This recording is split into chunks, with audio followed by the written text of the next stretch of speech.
Tu viens? Bah non, je peux pas, j'ai Sciences Co. Vous est-il déjà arrivé de commencer un nouveau chapitre et de réaliser que vos élèves avaient oublié les notions essentielles dont vous avez besoin et qu'ils sont censés maîtriser? Et vous est-il déjà arrivé de vous demander ce que vos élèves savaient encore avant de commencer un nouveau chapitre? Bienvenue dans cet épisode dédié à la mobilisation des prérequis et proposé par Adeline André. Dans l'épisode de la semaine dernière, on a parlé d'une stratégie simple mais puissante pour soutenir la compréhension. Plutôt que de demander aux apprenants «Est-ce que vous avez compris?», on demande «Qu'avez-vous compris?». Parce que la compréhension, ce n'est pas un processus binaire «j'ai compris» ou «je n'ai pas compris», mais il s'agit bien d'un processus graduel et on peut donc l'associer à un niveau de compréhension. Alors aujourd'hui, on continue à explorer les stratégies efficaces pour aider les élèves à mieux comprendre, avec un levier que l'on connaît bien, qu'on a tendance peut-être parfois à sous-estimer, sous-utiliser dans la pratique. Il s'agit de la mobilisation des prérequis. Concrètement, il s'agit d'aider les élèves à réactiver ce qu'ils ont déjà appris, parfois l'année précédente, parfois quelques mois ou quelques semaines plus tôt, et qui est nécessaire pour comprendre ce qu'on va leur enseigner maintenant. Pourquoi mobiliser les prérequis? Les élèves apprennent énormément de choses tout au long de leur scolarité, mais ils en oublient aussi beaucoup, et c'est totalement normal. L'oubli fait partie du fonctionnement naturel de notre mémoire. Et parfois, les connaissances ne sont pas vraiment perdues, elles sont juste enfouies. Le chemin pour aller les chercher n'est plus très clair. Et sans la réactivation des prérequis, ces savoirs peuvent rester inaccessibles, alors même qu'ils vont être indispensables pour comprendre les nouvelles notions et qu'ils sont quelque part dans le cerveau. Les données de la recherche sont très claires à ce sujet. Les expériences, les revues et les méta-analyses sont assez nombreuses sur le principe de pré-entraînement ou remobilisation des prérequis. Dans ces études, les chercheurs souvent vont comparer un groupe d'apprenants à qui on fait remobiliser des prérequis par rapport à un groupe d'apprenants à qui on ne fait pas remobiliser des prérequis. Puis ensuite, ils ont le nouvel apprentissage et on mesure ensuite leur niveau de compréhension. Donc, les études peuvent présenter des dispositifs très variés. Mais les méta-analyses, donc qui font la synthèse de l'ensemble de ces études, montrent que cette stratégie a des effets positifs très nets sur la compréhension et la performance scolaire. Selon les études, on a une taille d'effet médiane qui peut être variable, mais qui varie entre 0,7 et 0,9 même. Donc, ce qu'on appelle une taille d'effet, c'est une statistique associée aux méta-analyses qui permet, au-delà de savoir si l'effet est significatif, d'avoir une idée de l'importance de cet effet. Et donc, une taille d'effet qui est de 0,7 à 0,9, c'est vraiment très important. Comme comparaison, on considère qu'une taille d'effet de 0,2 est plutôt une taille d'effet faible, quand une taille d'effet de 0,4 à 0,5 est déjà quelque chose de tout à fait modéré et intéressant. Cas en éducation.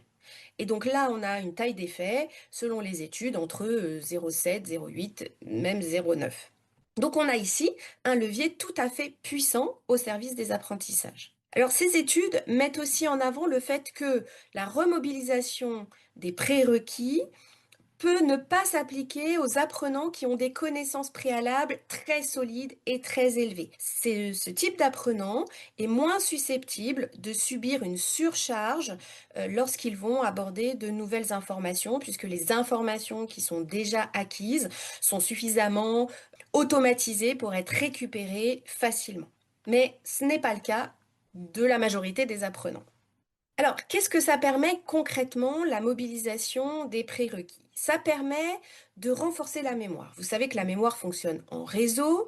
Quand on réactive un savoir déjà rencontré, on renforce les traces existantes et donc cela va faciliter l'ancrage de ces connaissances qui ont déjà été étudiées et qui vont du coup être consolidées pour pouvoir être plus facilement mobilisées dans les nouveaux apprentissages. Mais ça permet également de réduire la charge cognitive. Quand les prérequis sont fragiles, l'élève aura réellement besoin de faire un effort supplémentaire pour aller mobiliser ses notions de base et ça prend de la mémoire de travail et ça limite du coup la capacité de raisonnement des élèves. Donc en ayant remobilisé les prérequis, cela va permettre de plus facilement avoir accès à ces informations et donc de libérer de la mémoire de la travail, d'alléger la charge mentale pour pouvoir traiter les nouvelles informations, pour raisonner et pour comprendre. Et là, il y a un vrai gain en termes de confort cognitif. Ça permet également de faciliter la compréhension, car qu'est-ce que c'est que comprendre? C'est mettre en lien des éléments que l'on a en mémoire. Alors ça peut être des éléments qu'on a en mémoire à long terme ou des éléments qu'on vient d'ajouter à la mémoire. Et justement, le processus de compréhension, c'est comment est-ce que lorsque j'ajoute un nouvel élément que je viens de découvrir dans ma mémoire à court terme, comment je la mets en lien avec les connaissances que j'ai déjà dans ma mémoire plus à long terme. Et donc le fait d'avoir réactivé ces réseaux qui sont présents dans la mémoire à long terme va permettre de mieux accrocher la nouvelle connaissance aux connaissances préalables. Donc cette nouvelle information aura plus de chances d'être comprise dans le sens où elle aura plus de chances d'être intégrée au réseau de connaissances préexistant.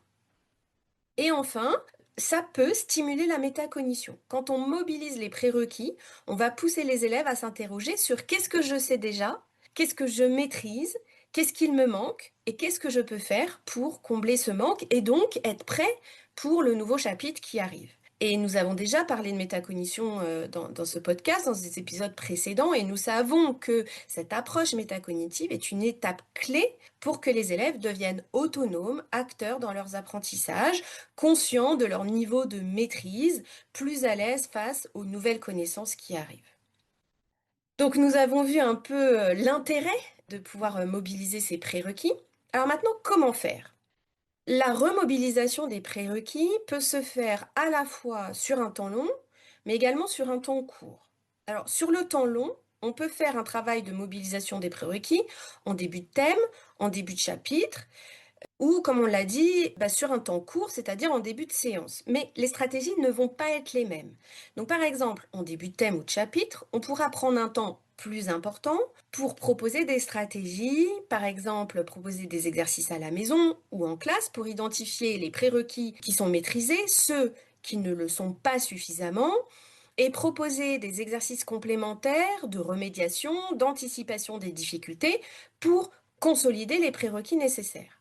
Sur le temps court, au début de chaque séance, on pourrait être sur quelque chose de plus léger, de plus rapide, où la présentation des prérequis pourrait être prise en charge, par exemple par l'enseignant, à condition de bien mobiliser l'attention de tous les élèves sur cette étape très importante. Donc si avec les élèves, on a un travail autour de l'attention, comment être plus attentif en classe, avec l'idée d'identifier des moments où l'attention doit être particulièrement élevée parce qu'on est en train d'aborder des points particulièrement importants, eh bien le moment de remobilisation des prérequis doit être identifié avec les élèves comme étant un moment important.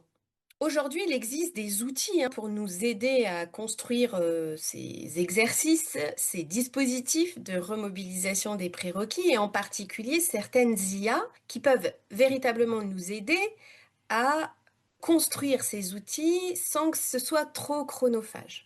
Donc, il est possible de donner aux IA des programmes ou des extraits de programmes, puisque ce sont des documents qui sont publics, que l'on trouve sur Internet. On peut donner les PDF ou donner des copier-coller et demander, voilà, je suis en train d'aborder telle notion avec tel type d'élève en tel niveau. Quels sont les prérequis nécessaires pour que les élèves puissent aborder cette notion de manière sereine?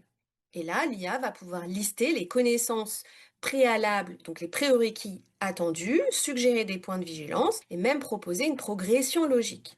Et on peut également demander à l'IA de générer des quiz de vérification, des exercices de remobilisation, des exercices de remédiation en fonction des difficultés rencontrées par les élèves. Alors, bien sûr, les IA vont faire des propositions, point de vigilance, il faut toujours garder son esprit critique, relire et modifier pour que les propositions finales correspondent exactement à ce que vous voulez.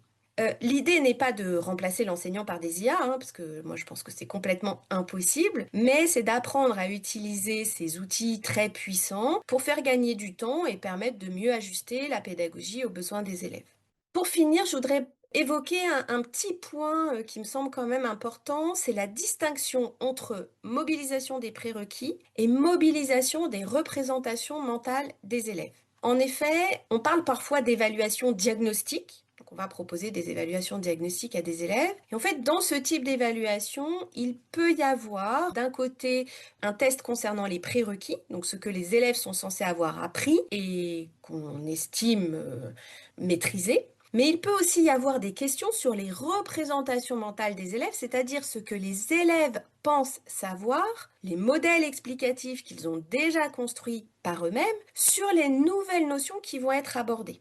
Et donc, ce sont deux choses différentes, et il est important en tant qu'enseignant d'être bien conscient de la différence entre remobilisation des prérequis et expression des représentations mentales ou des modèles mentaux des élèves. Donc, dans les deux cas, le principe est un peu le même, hein, c'est faire émerger ce qui est déjà dans la tête des élèves pour pouvoir s'appuyer dessus, identifier les problématiques, déconstruire ce qui ne va pas, consolider ce qui est fragile et donc soutenir la motivation. Mais les modalités pour le faire vont être différentes, les temporalités d'apprentissage sont différentes, hein, puisque les prérequis, c'est censé avoir été appris avant, alors que les modèles mentaux, c'est justement des choses peut-être nouvelles ou qui ont résisté aux apprentissages. Et nous évoquerons cette question des modèles mentaux, je pense, dans d'autres épisodes. Donc nous voilà arrivés à la fin de cet épisode qui avait pour objectif de rappeler l'importance de mobiliser les prérequis dans les apprentissages des élèves à tous les niveaux, hein, de la maternelle jusqu'au supérieur en passant par l'élémentaire, le collège, le lycée, donc il n'y a pas d'exception. Et donc merci d'avoir écouté cet épisode. À bientôt dans cet univers fascinant où les neurones rencontrent l'apprentissage. Si cet épisode vous a plu, n'hésitez pas à vous abonner et à partager autour de vous. À bientôt!